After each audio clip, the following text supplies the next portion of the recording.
리서치 앤 리서치의 배종찬 본부장 스튜디오에 나와 있습니다. 어서 오십시오. 안녕하십니까? 예. 폭염 속에 여러 일들이 많았는데 그 유엔이 북한 미사일 도발에 대해서 역대 최고 수준의 대북 제재 결의안을 통과시키지 않았습니까? 네. 그리고 대통령이 휴가 기간이었지만은 이 쉬지도 제대로 못하고 이 해군 안보 시설을 돌아보고 정말 휴가인 듯 휴가 아닌 듯 휴가. 예? 네. 근데 대통령의 지지율은 어떻게 나왔습니까? 네, 대통령 휴가 중에 꼭 무슨 일이 터지는 현상이 이번에도 어김없이 발생했는데요. 이 유엔의 이 북한 미사일 도발에 대한 역대 최고 수준의 제재 결의가 이 대통령 휴가 중에 결의되지 않았습니까? 예. 그래서 말씀하셨던 대로 휴가인 듯 휴가 아닌 휴가를 보낸 예. 문재인 대통령으로 평가를 받고 있는데요. 이 한국갤럽이 자체 조사로 지난 1일부터 3일까지 실시하고 4일 발표한 조사 전국 1,004명, 휴대전화 RDD 조사 표본오차 95% 신뢰 수준 플러스 마이너스 3.1%포인트, 성연령 지역 가중치가 적용되었고요. 응답률 20%. 자세한 사항은 중앙선거론조사 심의위원회 홈페이지에서 확인 가능합니다. 문재인 대통령이 대통령으로서의 직무를 잘 수행하고 있는지 잘못 수행하고 있는지 휴가 중에도 물어보았습니다. 지지율도 휴가였나 봅니다. 이 77% 긍정평가를 받았는데요.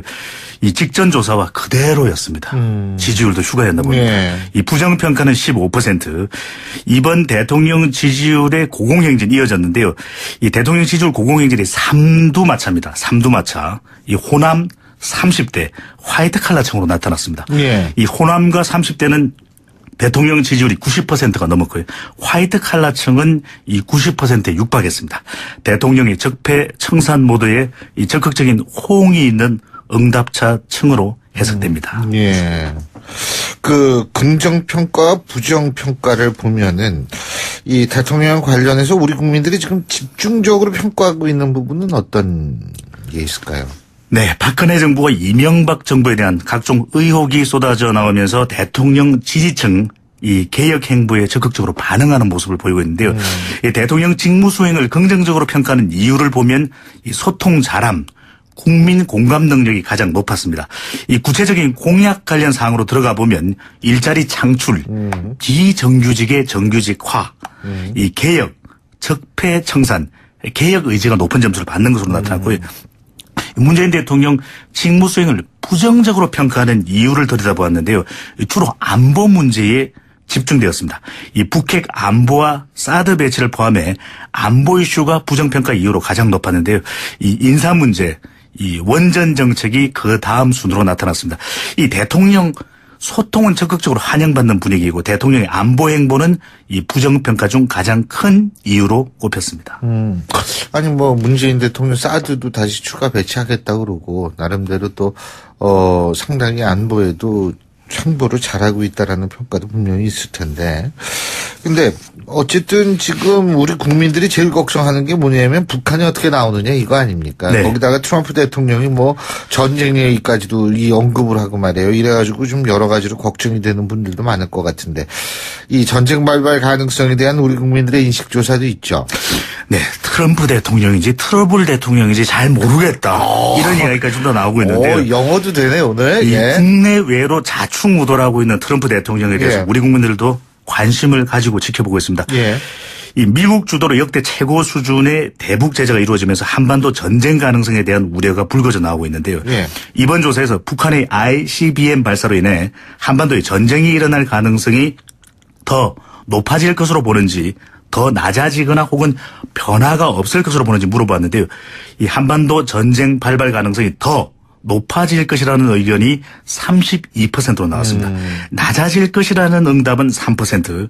이번 ICBM 발사가 있었지만 한반도 전쟁 가능성에는 변화 없을 것이라는 의견이 이 60%로 가장 높았습니다. 그러나 지난해 1월 6일입니다. 북한의 4차 핵실험 직후 조사보다는 전쟁 가능성이 더 높아질 것이라는 응답이 많아졌습니다. 근데 이게 이제 연령별, 지지정당별, 지역별로도 좀 차이가 있죠. 그렇습니다. 이 미국과 북한, 미국과 중국의 대결 구도로 전개되면서 한반도 긴장은 높아지는데 이 전쟁 가능성에 대해서는 현실화 가능성을 낮게 보는 국민, 전쟁 가능성을 높게 보는 국민이 확연하게 엇갈렸습니다. 인천, 경기, 충청, 대구, 경북은 전쟁 가능성을 높게 보는 결과로 나타났고요. 호남, 부산, 울산, 경남은 상대적으로 다른 지역보다는 전쟁 가능성을 높지 않게 보는 것으로 나타났는데 이 연령대별로는 60대 이상에서는 전쟁 가능성을 높게 생각하는 반면 이 30대와 40대는 상대적으로 전쟁 가능성을 낮게 보는 것으로 나타났습니다. 그럼 20대는 어디로 갔느냐 이렇게 물어보실 수가 있는데 20대는 50대와 비슷하게 이 전쟁 가능성을 그래도 꽤 있는 것으로 보는 것으로 나타났습니다. 그래서 20대가 신안보 세대가 아니냐 이런 분석까지도 나타나고 있는데요. 이 지지정당별로는 전쟁 발발 가능성에 대해 자유한국당 지지층이 가장 높았고 이 더불어민주당 지지층이 가장 전쟁 발발 가능성에 대한 전망이 낮았는데요. 이 바른정당 지지층은 딱 중간 수준이었습니다. 이 여러분은 어디에 속하십니까? 예. 이 한반도 전쟁 발발 가능성에 대해서 지역적 특성이나 연령대의 차이보다는 이념적 성향이 더 큰 영향을 주고 있는 것으로 분석됩니다. 그렇군요. 어쨌든 지금 상당히 여러 가지 안보가 이제 주된 이슈로 등장하고 있는 건 사실인데, 중국 같은 경우에는 지금 우리 사드 배치하겠다라는 데 대해서 굉장히 아시아 지역 안보 포럼에서도 민감한 반응을 보이고 이랬던 모양인데요. 이 문재인 대통령의 사드 임시 추가 배치에 대한 국민들의 반응은 어떻습니까? 높죠? 네, 먼저 ARF 이야기를 드리면 예. 이 표정으로 외교한다는 것이 중국의 왕이 외교부장이거든요. 아니요, 시진핑 주석도 표정으로 잘해요. 이 중국은 표정입니다. 네. 북한이 니홍호 외무상을 만나서는 예. 왕이 부장이 미소를 띄웠는데요. 강경화 장관에게는 싸늘했습니다. 이 한중 외교수장회담에서 왕이 부장은 강경화 장관에게 사드 추가 배치를 따져 물으면서 강경한 입장을 보였는데요. 이 사실상 사드 방어수단 아니겠습니까? 그럼요. 이 무차별적인 경제 보복을 해오고 있는 중국이 문제인데 적반하장이다 이런 여론이 나오고 있습니다. 이 왕이 외교부장 우리 국민들에게도 상당히 알려져 있는데요. 얼굴은 주윤발을 닮았지만 상남자 스타일로 보이지 않는다. 예. 이런 의견도 빅데이터상에서 나타나고 있습니다. 한국민들에게는 왕이 본세가 아닌 왕이 실망이 될 것이다. 이런 댓글도 달려 있습니다. 이번 조사에서 이 본론으로 돌아가서 문재인 대통령이 사드 발사대 4기를 추가 배치한 거. 임시 추가 배치한 것에 대해 국민 여론을 알아봤는데요. 잘한 일이라는 응답이 10명 중 7명이 넘는 이 72%로 압도적이었습니다. 이 잘못한 일이라는 응답은 14%에 불과했습니다. 네. 그렇죠. 대통령의 또 결단력도 아주 돋보이는 그런 측면이 있었는데. 근데 이 사드 배치에 대해서 우리 국민들의 입장이 이게 달라진 건 아니죠? 그렇습니다. 72%. 그래서 물론 굉장히 높은 수치인데 네. 과거도 높긴 높았어요. 이전 조사에서는 가반을 그래도 조금 웃도는 맞아요. 정도였거든요. 그 정도였었죠. 근데 그 조사보다 찬성 의견이 왜 높아졌느냐 봤더니 이 북한의 ICBM 발사에 대해 지역 세대 이념 성향 가릴 것 없이 추가 배치 찬성 입장으로 돌아선 것으로 분석이 됩니다.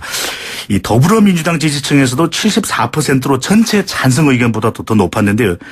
이 불안감에다가 또 문재인 대통령의 의사결정이라는 점에서 이 적극적으로 더불어민주당 지지층까지도 찬성으로 돌아선 것으로 풀이되는데요. 이 진보층에서도 대통령의 사드 발사대 4기, 4기 임시 추가 배치에 대해 찬성 의견이 70% 예. 이상으로 나타났습니다. 그렇군요. 근데 이제 문재인 대통령이 트럼프 대통령과 통화해서 핵잠수함 얘기까지 했다고 얘기를 하는데, 어쨌든 지금 문재인 대통령은 힘을 바탕으로 한 대화, 그리고 예를 들면은 핵미사일 포기하지 않으면 대화는 없다라는 전제 조건에 있어서의 대화를 얘기를 하고 있고, 인도적 지원 문제도 이제 약간 좀 우리가 다르게 생각할 수 있다는 뉘앙스로도 얘기를 하고 있는데, 이 대북 지원에 대한 여론의 반응은 어떻습니까? 네, 북한 김정은 위원장 해도 너무한다 이런 반응이 우리 국민들로부터 나오고 있는데요. 그래서 이 국민들의 대북 인식의 변화마저도 감지되고 있습니다. 북한이 핵을 포기하지 않을 경우 이 모든 대북 지원을 중단해야 할지 아니면 인도적 대북 지원은 유지해야 할지를 물어봤는데요. 이 북핵 포기가 없으면 모든 대북 지원은 중단 의견이 과반이 넘는 57%로 나타났습니다. 이 북한이 핵을 포기하지 않는 경우라도 이 인도적 대북 지원은 유지해야 한다는 의견은 이 39%로 나와서 적지 않은 비율이기도 합니다. 이 같은 조사 기관이 박근혜 정부가 막 출범하던 시점인 2013년 4년 전이죠. 2월 조사 결과와 비교하면 모든 대북 지원을 중단해야 한다는 의견이 이번 조사에서 4년 전 조사보다 10%포인트 이상 많아졌습니다. 이 북한의 핵실험과 미사일 도발로 우리 국민들의 대북 인식이 악화된 것으로 풀이되는데요. 이 북한의 ICBM 도발이 지속되고 이 국민 여론이 악화된 상황에서 대통령의 8.15입니다. 광복절 기념사 내용에 관심이 모아지는데요. 이 북한과의 대화 의지를 유지하는 베를린 구상 2탄이 나올지 여부가 그래서 주목되고 있습니다. 자, 국내 정치 여론조사도 있죠. 지금 네. 국내 정치하면 뭐 뭐니 해도 국민의당이죠. 이 국민의당의 그 주목도가 굉장한데 말이에요. 네. 이 안철수 전 대표의 전대 출마에 대해 때문에 이제 국민의당이 이렇게 주목을 받는 건데 국민의당을 포함해서 각 당 지지율은 일단 어떻습니까? 네, 국민의당에 대해서 국민들이 정말 관심을 보내고 있습니다. 이 관심의 내용은 좀 각각 다를 텐데요. 안철수 전 대표의 전당대회 출마로 국민의당은 깊은 내홍에 빠진 모습인데요. 이 호남 의원들 중심으로 극심한 반발, 단체 행동으로 이어질지가 관건인데요. 예. 이 결선 투표가 도입돼서 친한 세력 대 비한 세력의 극한 대립이 예상된다고 분석되고 있습니다. 이 와중에 이 국민의당 지지율에 아직까지 유의미한 변화는 없습니다. 5%로 나타났는데요. 이 만약 전당대회를 치르고 나서라도 지지율이 오르는 컨벤션 효과가 없다면 누가 당대표가 되더라도 당 운영에는 큰 부담을 안게 될 것이라는 전망인데요. 이 국민의당에 국민은 안 보이고 정치만 보이는 현실, 누가 응답해달라는 이야기도 나오고 있습니다. 각 당 지지율을 소개하면 더불어민주당은 46%로 50%대 고지를 조금 이탈해서 주춤한 모습이었고요. 이 자유한국당은 11%로 두 자릿수 지지율에 턱걸이를 했습니다. 네. 이 바른정당 역시 10% 지지율로 자유한국당과 경쟁하는 모습이고요. 정의당은 6%. 그렇지만 아직까지 4명 중 1명 가까이는 여전히 지지할 정당이 없다라고 응답하고 있습니다. 그렇군요. 어쨌든 국민의당이 이 증거 조작 이것 때문에 민심 이반됐고요. 그래서 지금 뭐 내년 지방선거 때문에 뭐 나가야 된다 이런 얘기도 안철수 전 대표는 하고 있는데 전당대회를 통한 어떤 노력이 추가적으로 필요할까요? 네, 짧게만 말씀드리면 예. 이제는 더 이상 호남에 갇혀서는 안 되고 전국 정당화에 반드시 성공을 해야 될 것이다. 또 특정 인물에 지나치게 의존하는 예. 이 당의 모습도 바꿔야 될 것이다. 그리고 이 당의 정체성입니다. 국민의당이 어떤 예. 무엇을 위한 정당인가, 누구를 위한 정당인가에 대해 제대로 응답할 필요가 있어 보입니다. 알겠습니다. 오늘 말씀 잘 들었습니다. 고맙습니다. 감사합니다. 리서치앤 리서치의 배종찬 본부장 스튜디오에 나와 있습니다. 어서 오십시오. 안녕하십니까? 예. 폭염 속에 여러 일들이 많았는데 그 유엔이 북한 미사일 도발에 대해서 역대 최고 수준의 대북 제재 결의안을 통과시키지 않았습니까? 네. 그리고 대통령이 휴가 기간이었지만은 이 쉬지도 제대로 못하고 이 해군 안보 시설을 돌아보고 정말 휴가인 듯 휴가 아닌 듯 휴가. 예? 네. 근데 대통령의 지지율은 어떻게 나왔습니까? 네, 대통령 휴가 중에 꼭 무슨 일이 터지는 현상이 이번에도 어김없이 발생했는데요. 이 유엔의 이 북한 미사일 도발에 대한 역대 최고 수준의 제재 결의가 이 대통령 휴가 중에 결의되지 않았습니까? 예. 그래서 말씀하셨던 대로 휴가인 듯 휴가 아닌 휴가를 보낸 예. 문재인 대통령으로 평가를 받고 있는데요. 이 한국갤럽이 자체 조사로 지난 1일부터 3일까지 실시하고 4일 발표한 조사 전국 1,004명, 휴대전화 RDD 조사 표본오차 95% 신뢰 수준 플러스 마이너스 3.1%포인트 성연령 지역 가중치가 적용되었고요. 응답률 20%.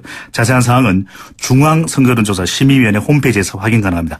문재인 대통령이 대통령으로서의 직무를 잘 수행하고 있는 이 개혁, 적폐청산, 개혁 의지가 높은 점수를 받는 것으로 나타났고요. 문재인 대통령 직무 수행을 부정적으로 평가하는 이유를 들여다보았는데요. 주로 안보 문제에 집중되었습니다. 이 북핵 안보와 사드 배치를 포함해 안보 이슈가 부정평가 이유로 가장 높았는데요. 이 인사 문제, 이 원전 정책이 그 다음 순으로 나타났습니다. 이 대통령 소통은 적극적으로 환영받는 분위기이고 대통령의 안보 행보는 이 부정평가 중 가장 큰 이유로 꼽혔습니다. 아니 뭐 문재인 대통령 사드도 다시 추가 배치하겠다고 그러고 나름대로 또 상당히 안보에도 참고를 잘하고 있다라는 평가도 분명히 있을 텐데. 근데 어쨌든 지금 우리 국민들이 제일 걱정하는 게 뭐냐면 북한이 어떻게 나오느냐 이거 아닙니까? 네. 거기다가 트럼프 대통령이 뭐 전쟁 얘기까지도 이 언급을 하고 말이에요. 이래가지고 좀 여러 가지로 걱정이 되는 분들도 많을 것 같은데 이 전쟁 발발 가능성에 대한 우리 국민들의 인식 조사도 있죠. 네, 트럼프 대통령인지 트러블 대통령인지 잘 모르겠다. 이런 이야기까지도 나오고 있는데요. 영어도 되네 오늘. 이 예. 국내외로 자충우돌하고 있는 트럼프 대통령에 대해서 예. 우리 국민들도 관심을 가지고 지켜보고 있습니다. 예. 이 미국 주도로 역대 다른 지역보다는 전쟁 가능성을 높지 않게 보는 것으로 나타났는데요. 이 연령대별로는 60대 이상에서는 전쟁 가능성을 높게 생각하는 반면 이 30대와 40대는 상대적으로 전쟁 가능성을 낮게 보는 것으로 나타났습니다. 그럼 20대는 어디로 갔느냐 이렇게 물어보실 수가 있는데 20대는 50대와 비슷하게 이 전쟁 가능성을 그래도 꽤 있는 것으로 보는 것으로 나타났습니다. 그래서 20대가 신안보 세대가 아니냐 이런 분석까지도 나타나고 있는데요. 이 지지정당별로는 전쟁 발발 가능성에 대해 자유한국당 지지층이 가장 높았고 이 더불어민주당 지지층이 가장 전쟁 발발 가능성에 대한 전망이 낮았는데요. 이 바른정당 지지층은 딱 중간 수준이었습니다. 이 여러분은 어디에 속하십니까? 예. 이 한반도 전쟁 발발 가능성에 대해서 지역적 특성이나 연령대의 차이보다는 이념적 성향이 더 큰 영향을 주고 있는 것으로 분석됩니다. 그렇군요. 어쨌든 지금 상당히 여러 가지 안보가 이제 주된 이슈로 등장하고 있는 건 사실인데, 중국 같은 경우에는 지금 우리 사드 배치하겠다라는 데 대해서 굉장히 아시아 지역 안보 포럼에서도 민감한 반응을 보이고 이랬던 모양인데요. 이 문재인 대통령의 사드 임시인지 잘못 수행하고 있는지 휴가 중에도 물어보았습니다. 지지율도 휴가였나 봅니다. 이 77% 긍정평가를 받았는데요. 이 직전 조사와 그대로였습니다. 지지율도 휴가였나 봅니다. 네. 이 부정평가는 15%. 이번 대통령 지지율의 고공행진 이어졌는데요. 이 대통령 지지율 고공행진이 삼두마차입니다. 삼두마차. 이 호남 30대 화이트 칼라층으로 나타났습니다. 네. 이 호남과 30대는 대통령 지지율이 90%가 넘었고요. 화이트 칼라층은 이 90%에 육박했습니다. 대통령이 적폐 청산 모드에 이 적극적인 호응이 있는 응답차층으로 해석됩니다. 예. 긍정평가와 부정평가를 보면은 이 대통령 관련해서 우리 국민들이 지금 집중적으로 평가하고 있는 부분은 어떤 게 있을까요? 네, 박근혜 정부와 이명박 정부에 대한 각종 의혹이 쏟아져 나오면서 대통령 지지층 이 개혁 행보에 적극적으로 반응하는 모습을 보이고 있는데요. 이 대통령 직무 수행을 긍정적으로 평가하는 이유를 보면 이 소통 잘함, 국민 공감 능력이 가장 높았습니다. 이 구체적인 공약 관련 사항으로 들어가 보면 일자리 창출, 비정규직의 정규직화, 최고 수준의 대북 제재가 이루어지면서 한반도 전쟁 가능성에 대한 우려가 불거져 나오고 있는데요. 네. 이번 조사에서 북한의 ICBM 발사로 인해 한반도에 전쟁이 일어날 가능성이 더 높아질 것으로 보는지 더 낮아지거나 혹은 변화가 없을 것으로 보는지 물어봤는데요. 이 한반도 전쟁 발발 가능성이 더 높아질 것이라는 의견이 32%로 나왔습니다. 낮아질 것이라는 응답은 3%. 이번 ICBM 발사가 있었지만 한반도 전쟁 가능성에는 변화 없을 것이라는 의견이 이 60%로 가장 높았습니다. 그러나 지난해 1월 6일입니다.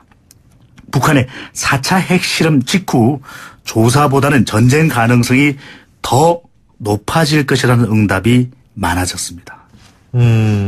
근데 이게 이제 연령별, 지지정당별, 지역별로도 좀 차이가 있죠. 그렇습니다.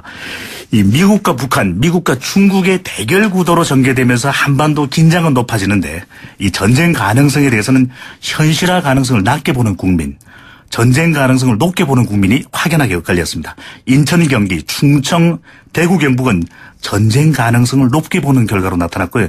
호남, 부산, 울산, 경남은 상대적으로